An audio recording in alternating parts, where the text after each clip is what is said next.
Why jet engines don't melt at 900 degrees, even after 15 hours of flight. Welcome back to the channel. Have you ever stared out the airplane window and wondered, how is that giant engine spinning at thousands of RPMs, at temperatures hotter than lava, and not melting? Jet engines are modern engineering miracles. They endure brutal temperatures, violent air pressures, and extreme speeds for hours on end. So, how do they do it? In this video, we're diving deep into why jet engines don't melt, even during 15-hour non-stop flights, and how human innovation has pushed the limits of physics and material science. What goes on inside a jet engine?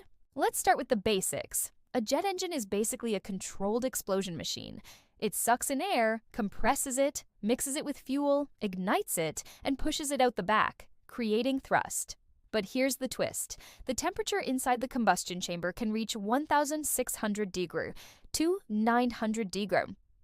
That's hotter than the melting point of most metals. Yet the engine doesn't melt. Why? To understand that, we need to break the engine down into key components: fan compressor combustion chamber, turbine exhaust nozzle. The real heat happens in the combustion chamber and turbine section, which are under constant thermal assault. The heat and why it should melt everything. The materials used in jet engines shouldn't survive. Nickel melts at 1,400 per sterk, titanium about 1,670 bars. But jet engines run right in that danger zone. So why don't they melt? Here at S, why this is such a mystery to most people. Engine parts are constantly exposed to heat that is higher than their melting points. How is that possible? Well, spoiler alert, the answer is a mix of exotic materials, cooling techniques, and mind-blowing engineering hacks. Superalloys and space-age materials. To survive the inferno, jet engines use superalloys, metals specially engineered to keep their strength at high temperatures. One of the most famous is the nickel-based superalloy used in turbine blades. These alloys can maintain structural integrity even near their melting point. And here, yes, the real kicker, many turbine blades are grown as single crystals to avoid weak grain boundaries that could crack under heat and stress. That's right, engineers literally grow metal crystals to make jet engines stronger. On top of that, blades are often coated with thermal barrier coatings, like yttria-stabilized zirconia, which can resist temperatures up to 1,200 degrees, reducing heat exposure underneath. Mastering cooling. The engineering genius. Even the toughest metals can't take the heat forever. That's where cooling comes in. Jet engines are masterpieces of internal cooling. Air from the compressor stage, still cool, is bled and routed through intricate internal channels in the turbine blades. This cooling air forms a film layer on the outside of the blade, insulating it from the fiery gases flowing past. It's called film cooling, and it keeps the blades around $500–800 C cooler than their environment. Without it, the blades would literally melt in seconds.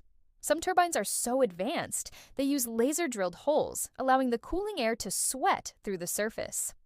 Beating stress and fatigue? Now, it's not just heat, it's vibration, rotation, and fatigue over time. At cruising altitude, those blades spin at 10,000 plus RPM and experience forces like 36 tons of load per blade.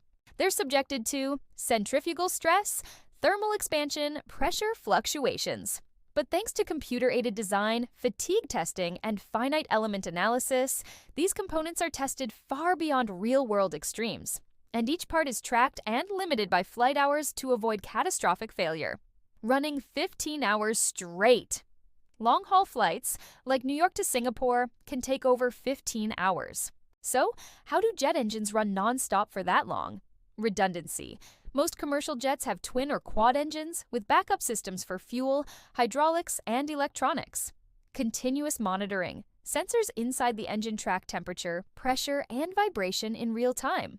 Anomalies trigger immediate responses or route changes. Scheduled maintenance. Engines are regularly overhauled, with worn parts replaced based on usage, not just failure. The result? Jet engines today are so reliable that engine failure is statistically rarer than being struck by lightning twice. The future of engines. Jet engine innovation isn't slowing down. Engineers are now exploring ceramic matrix composites, CMCs, even more heat-resistant than metal open rotor engines for better fuel efficiency, hybrid electric propulsion, adaptive cycle engines used by the military that switch modes mid-flight.